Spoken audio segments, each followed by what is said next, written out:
गांव के बाहर एक पुराना जंगल था जहां दिन में भी लोग जाने से डरते थे। उस जंगल के बीचों बीच खड़ा था एक सूखा काला पेड़ जिसे गांव वाले भूतिया पेड़ कहते थे। कहा जाता था जो भी रात के समय उस पेड़ के पास गया वो कभी वापस नहीं लौटा। राहुल जो शहर से अपने गांव छुट्टियों में आया था इन बातों पर यकीन नहीं करता था। एक रात गांव के चौपाल पर बैठा हुआ उसने हंसते हुए कहा, अरे ये सब अफवाहें हैं, पेड़ भी कहीं भूत होते हैं। एक बूढ़े बाबा ने कांपती आवाज में कहा, बेटा आधी रात के बाद उस पेड़ के नीचे किसी की परछाई नहीं दिखती क्योंकि वहां खड़ा साया इंसान नहीं होता। राहुल हंस पड़ा।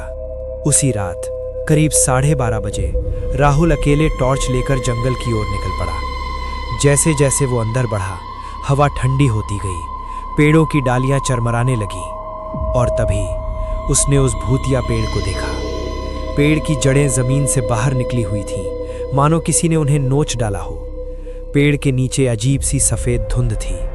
अचानक राहुल, उसका नाम किसी ने फुसफुसा कर लिया। राहुल के पैरों तले जमीन खिसक गई। उसने पीछे मुड़कर देखा, कोई नहीं था। फिर आवाज आई, मेरे पास आओ।